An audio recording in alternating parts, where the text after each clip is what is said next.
सादर नमस्ते मित्रों, हमारे चैनल विज्ञान अभ्युदय में आपका हार्दिक स्वागत है। मित्रों, पिछली वीडियो में हमने वर्ग की आसान विधियाँ सीखी थी। भास्कराचार्य जी ने 4 विधियाँ बताई हैं वर्ग करने की। हमें तो स्कूलों में सिर्फ एक ही विधि के बारे में पढ़ाया जाता है और वह पहली वाली विधि है जो भास्कराचार्य जी ने बताई है। मैंने पिछले की वीडियो में समझा दिया है। यदि आपने वह वीडियो नहीं देखी है तो ज़रूर देखिएगा, लिंक आपको हम डिस्क्रिप्शन में दे देंगे। तो आइए शुरू करते हैं। ये वर्ग करने की तीसरी रीति है। यह विधि 2 अंक के वर्ग में सरल पड़ती है, यानी कि जो 2 अंक है उन अंकों का वर्ग करने में यह विधि सबसे सरल पड़ती है। तो देखते हैं इसको हम। ये श्लोक देख रहे हैं आप, सूत्र 13। इसका हम अर्थ देखेंगे। भास्कराचार्य जी कहते हैं कि जिस अंक का वर्ग करना हो उसके 2 खंड करके उनको परस्पर गुणा करके द्विगुणा करें। फिर उन दोनों खंडों का अलग वर्ग करके पहले द्विगुणित अंकों में जोड़ देने से वर्गफल प्राप्त हो जाता है। यहाँ पे भास्कराचार्य जी ने उदाहरण दिया हुआ है। उदाहरण में हमारे पास मूल राशि है 9। तो पहला चरण हमारा क्या था? पहला चरण था कि पहले हमें मूल राशि को 2 खंडों में बांटना है। यहाँ से आप देख सकते हैं। तो हमने 5 और 4 इन 2 खंडों में मूल राशि को बांट लिया। अब हमें 5 और 4 में ही बांटना ही आवश्यक नहीं है, आप अन्य में भी बांट सकते हैं। जैसे कि आप 6, 3, 2, 7 इस प्रकार से भी आप बांट सकते हैं। और आप इसी रीति से करेंगे तो आंसर वही निकल कर आएगा। तो देखिए, इन्होंने मूल अंक यानी 9 को 2 खंडों में बांट लिया है, 4 और 5 में। फिर अगला चरण क्या था कि अब इनको परस्पर गुणा करना है। तो यहाँ पे देखिए परस्पर गुणा कर दिया है, 20 आ गया है। गुणा करने पर जो संख्या बनकर आई उसमें हमें 2 का गुणा करना है, यानी कि द्विगुणा करना है। तो द्विगुणा करने पर हमारे पास निकल कर आ गया 40। आप देख सकते हैं, ये हमारा पहला चरण हो गया, ये दूसरा, ये तीसरा। तीसरे चरण में हमारे पास 40 निकल कर आ गया। अब चौथा चरण क्या कहता है? अब चौथा चरण कहता है कि अब दोनों खंडों का, यानी कि हमने जो 2 खंड निकाले थे, इन दोनों खंडों का वर्ग करना है। तो 5 का वर्ग 25 आ गया हमारे पास और 4 का वर्ग 16 आ गया। अब 5वां चरण क्या कहता है कि अब सबको जोड़ देना है।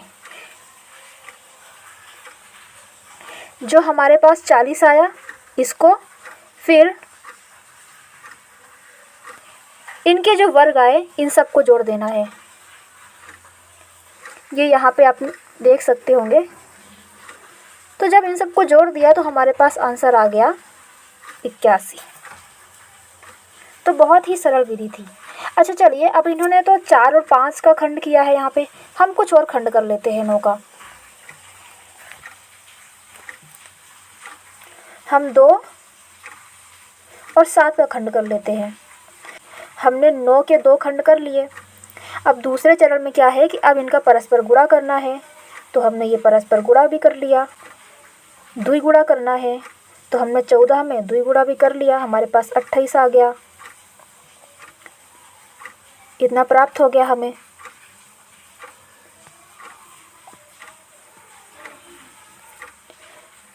अब चौथा चरण क्या कहता है कि जो 2 खंड किए थे हमने उनका भी वर्ग करना है। तो हमने 2 का वर्ग कर लिया, 4 आ गया हमारे पास, और हमने 7 का वर्ग किया, 49 आ गया। तो हम इसको ऐसा भी लिख सकते हैं या फिर हम इसको इस प्रकार से भी लिख सकते हैं।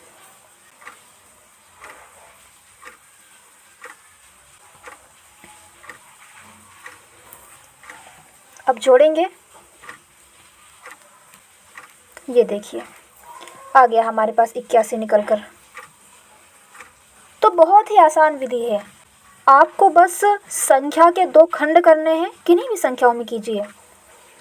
इसी रीति से आप सॉल्व कर दीजिए उनको, हमारे पास वर्ग निकल कर आ जाएगा। तो कितनी आसान विधि है, यह तो बहुत ही आसान है। अब आगे आते हैं।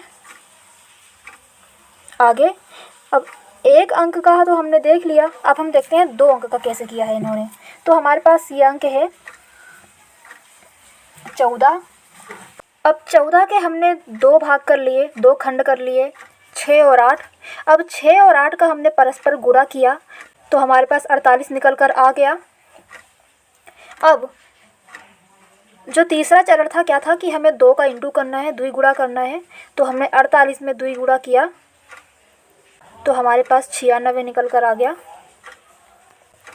ये देख सकते हैं आप।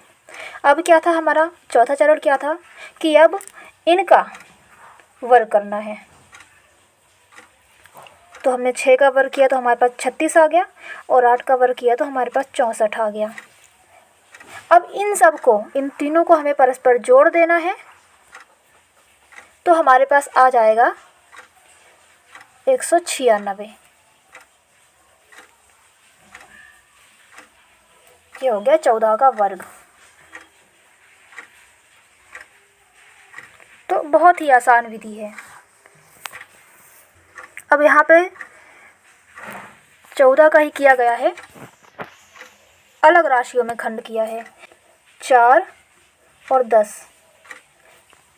तो वही 40 आ गया, हमने 4 का 10 में इंटू किया और फिर 2 का इंटू किया तो हमारे पास यहाँ 80 आ गया।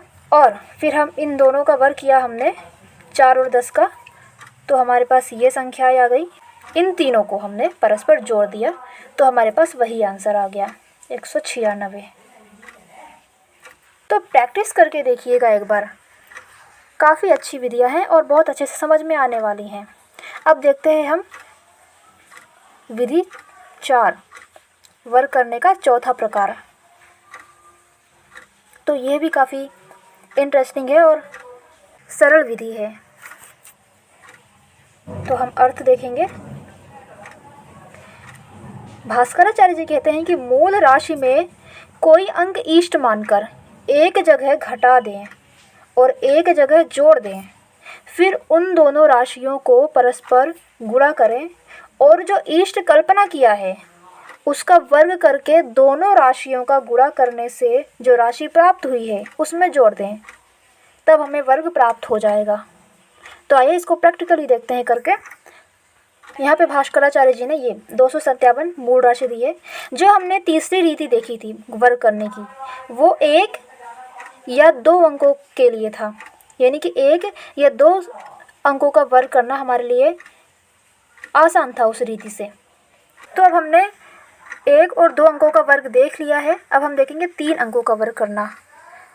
तो हमने थ्योरिकली तो पढ़ लिया है कि वर्ग करने की चौथी रीति में भास्कराचार्य जी ने क्या कहा है। अब उसको हम प्रैक्टिकली देखते हैं। तो देखिए यहाँ पे हमने भास्कराचार्य जी ने संख्या ली है 297। अब क्या कहा गया था कि अब हमें कोई एक राशि इष्ट मानना है। हम कुछ भी मान सकते हैं, कुछ भी काल्पनिक राशि ले सकते हैं हम। तो इन्होंने 3 लिया है कल्पित इष्ट। आप 2 भी ले सकते हैं, 4 भी ले सकते हैं, 5 भी ले सकते हैं। और मैं ये ऐसे ही नहीं कह रही हूँ, मैंने करके देखा है। 4 को भी इष्ट लेकर देखा, 5 को भी इष्ट लेकर देखा। तो किसी भी संख्या को आप इष्ट लीजिए, आपका आंसर सही ही मिलने वाला है। तो इन्होंने यहाँ पे 3 को इष्ट लिया है। अब क्या कहा था कि जो हमने इष्ट लिया है, जिस संख्या को इष्ट माना है, उस संख्या से मूल राशि को घटा देना है। तो जब हमने 297 में 3 घटा दिया तो हमारे पास 294 बचा। अब इष्ट युक्त राशि हमने क्या पढ़ा था कि घटाने के बाद, मूल संख्या से इष्ट को घटाने के बाद फिर इष्ट संख्या को जोड़ना है मूल संख्या से। तो हमने 297 में 3 जोड़ दिया तो हमारे पास 300 निकल कर आ गया। तो यहाँ पे हमने इष्ट को घटा दिया था, इसलिए इसे हमने इष्टहीन राशि कहा है, और यहाँ पे इष्ट को जोड़ दिया इसलिए इसे इष्ट युक्त राशि कहा गया है। इतना कॉन्सेप्ट आपको क्लियर हुआ होगा। अब चौथे चरण में क्या करना है? अब चौथे चरण में हमें यह करना है कि हमें जो राशियाँ प्राप्त हुई थी, इष्टहीन राशि और इष्ट युक्त राशि, अब उन दोनों राशियों का हमें परस्पर गुणा कर देना है। यहाँ से आप देख सकते हैं, ये हमने परस्पर गुणा कर दिया तो हमें ये प्राप्त हो गया 88,200। अब अगला चरण क्या था कि अगले चरण में हमें जो इष्ट है उसका वर्ग करना है।